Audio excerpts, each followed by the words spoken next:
Hello there, bright minds. It's another day filled with curiosity and fun science. Today, we are going to dive into a world of colors and create our very own rainbow in a jar. Now, you might be wondering, how is this even possible? Well, it all comes down to a fascinating science concept known as density. Each liquid we'll be using has a different weight, and they layer on top of each other like a beautiful, colorful tower. Are you ready to create a magical rainbow in a jar? Then stick around. Before we start, gather all the materials needed for our rainbow creation. In our magical toolkit today, we have honey, the sweet nectar of bees. We also need some corn syrup, a thick and sticky sweetener. Don't forget the dish soap, that handy helper in our kitchens. Then we have olive oil, a staple in every pantry. Next up is rubbing alcohol. Remember to handle it with care. We also need water, the essence of life itself. Now, for the colors of our rainbow, we need food coloring in 3 primary shades: red, green, and blue.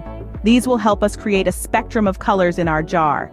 And finally, a dropper or spoon for layering our liquids with precision and care. With all these ready, we're set to make our rainbow. Now take a deep breath and follow each step carefully. We're about to make a rainbow right before your eyes. No rain or sunshine required. First, we need to color our liquids. We'll need 6 separate cups or small bowls. Pour a little bit of each liquid into its own cup: honey, corn syrup, dish soap, olive oil, rubbing alcohol, and water. Now let's add some color. Add a few drops of red food coloring to the honey, green to the corn syrup, and blue to the water. Stir each one until the color is evenly spread. Here comes the fun part. We're going to layer these liquids in our clear glass jar. But remember, safety first. If you're using substances like rubbing alcohol, make sure you're doing this with an adult's help. Start with the honey. Use a spoon or a dropper to carefully pour it into the jar. Make sure it covers the bottom.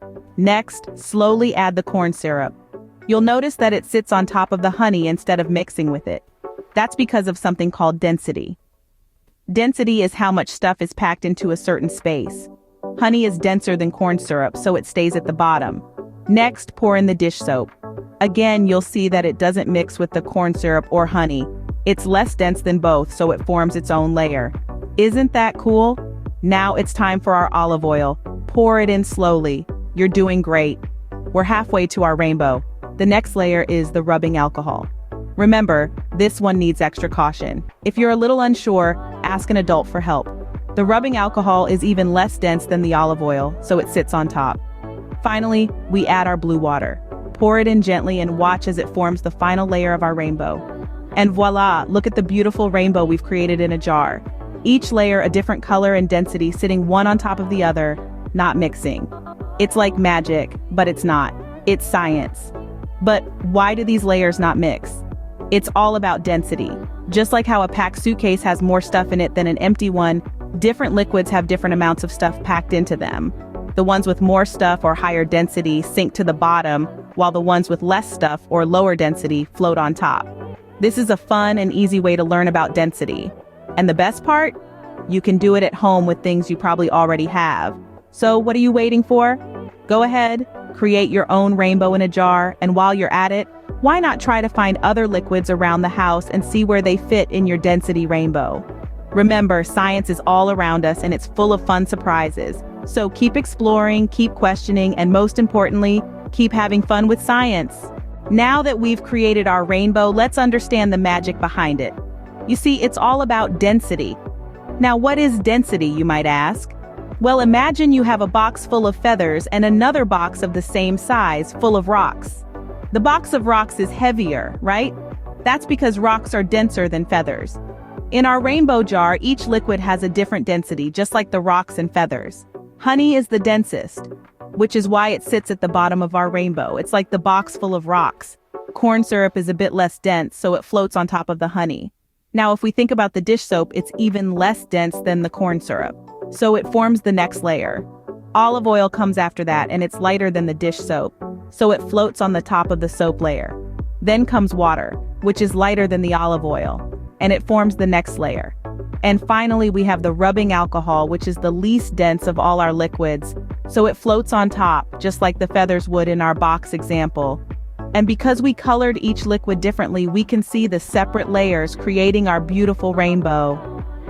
But here's the thing, the magic doesn't stop there. If we were to shake up our jar, the liquids would mix temporarily, but then they'd settle back into their layers. Why? Because their densities haven't changed. The honey is still denser than the corn syrup, which is still denser than the soap, and so on. So even when things get shaken up, our rainbow knows how to find its way back. It's like a superhero with a superpower, the power of density. Remember, science is everywhere, even in a jar of rainbow colors. So, the next time you see a jar or a rainbow, I hope you'll remember our fun little experiment and the magic of density that makes it all possible. Isn't it fascinating how science works? That's our wonderful rainbow in a jar experiment. Isn't it fascinating how science helps us create magic right at home? Now it's your turn to try.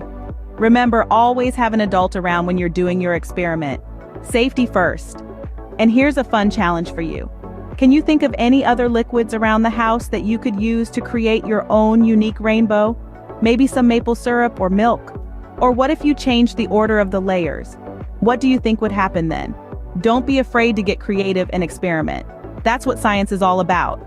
And if you're curious about why some liquids sink while others float, or why they don't mix, don't hesitate to ask. There's always more to learn and discover. Remember, the world is full of wonders waiting for you to discover. If you enjoyed this experiment and want more fun science, don't forget to hit that subscribe button and give us a thumbs up. Every like, share, and subscription not only supports our channel, but also brings more exciting and educational content your way. Did you try making your own rainbow in a jar? We'd love to see your colorful creations and hear about your experiences. You can share your pictures, tell us what you learned, or even ask any questions you might have in the comments section below. Remember, there's no such thing as a silly question when it comes to learning and discovery. And hey, if you have other cool experiments or fun ideas you'd like us to try, feel free to drop those suggestions in the comments too. We're always looking for new and exciting ways to explore the world of science together. Remember, science isn't just about learning facts and figures, it's about asking questions, making discoveries, and understanding the world around us. It's about sparking curiosity and nurturing a love for knowledge. And most importantly, it's about having fun. So keep exploring, keep experimenting, and keep learning.